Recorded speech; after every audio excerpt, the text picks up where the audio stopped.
नाज़रीन, पाकिस्तान की सियासत ने हमेशा पाकिस्तानी अवाम को दो नंबरी दिखाई, हमेशा झूठे वादे दिखाए, हमेशा झूठे दावे दिखाए। और अब पाकिस्तान की सियासत एक और डगर पर चल पड़ी है कि पाकिस्तान की जितनी भी अपोजिशन है वो अपनी हार का, अपनी शिकस्त का ज़िम्मेदार सिर्फ़ और सिर्फ पाकिस्तान के इदारों को ही समझती है। और उनका यही कहना होता है कि हमारी हार के अंदर सबसे बड़ा किरदार पाकिस्तान के मुख्तलिफ इदारों का है। और उन इदारों के अंदर सबसे बड़े जो इदारे दो हैं वो एक पाक आर्मी है और दूसरा हमारी अदालतें हैं। इसी तरह नाज़रीन, नवाज शरीफ ने भी एक तकरीर की है और अपनी तकरीर के दौरान उसने चंद ऐसी बातें की हैं कि जिसके बाद अगर उन बातों पर गौर किया जाए तो हमें पता चलेगा कि किस तरह पाकिस्तान के ये दुश्मन अब खुले तरीके से सामने आ चुके हैं। आज की इस वीडियो में हम आपको नवाज शरीफ की तकरीर की 5 ऐसी खतरनाक बातें बताएंगे कि जो पाकिस्तान के लिए इंतहाई खतरनाक साबित हो सकती हैं और इन बातों से दुश्मन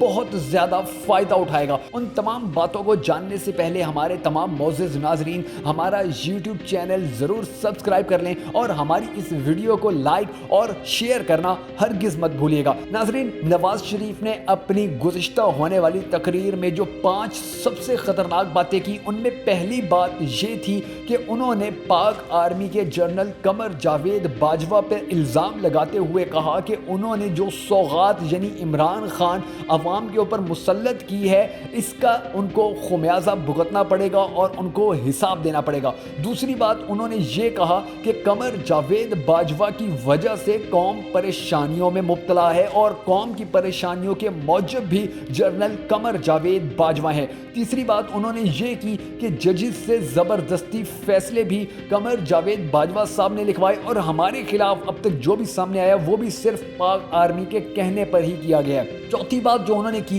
वो ये की कि इलेक्शन में अवाम की राय को मुस्तरद करके नाअहल टोला पाक अफवाज की जानिब से अवाम पर मुसल्लत किया गया। और आखिरी जो सबसे खतरनाक बात है नाजरीन, वो उन्होंने ये की कि गरीबों की मुश्किलात, आटा चोरी, खुदकुशियों और बेरोजगारी में जो इजाफा हो रहा है इसका जवाब भी पाक आर्मी को देना होगा, जनरल कमर जावेद बाजवा को देना होगा। हालांकि नाज़रीन, हमारी पाक अफवाज ने हमेशा पाकिस्तान का दफा करने की कोशिश की, हमेशा पाकिस्तान को बचाने की कोशिश की, हमेशा पाकिस्तान का मुस्तकबिल ताबनाक बनाने की कोशिश की और अपनी जानों के नजराने पेश किए हैं। और दूसरी तरफ हमारे जो सियासी लीडर हैं कि जब इनको अदालतों की जानिब से सजाएं दी जाती हैं तो ये दूसरे ममालिक में जाकर बैठ जाते हैं और फिर वहां से पाकिस्तान के खिलाफ प्रोपोगंडा शुरू कर देते हैं। और इस प्रोपोगंडे का नुकसान पाकिस्तान की अवाम को उठाना पड़ता है, क्योंकि इंटरनेशनल मीडिया और भारत का मीडिया जब ये चीज़ें उठाकर सामने लाते हैं तो फिर पूरी दुनिया में पाकिस्तान की बदनामी होती है कि देखें जी, वहाँ का कोई इदारा ढंग का काम नहीं कर रहा है, बल्कि वहाँ के सियासतदानों को तो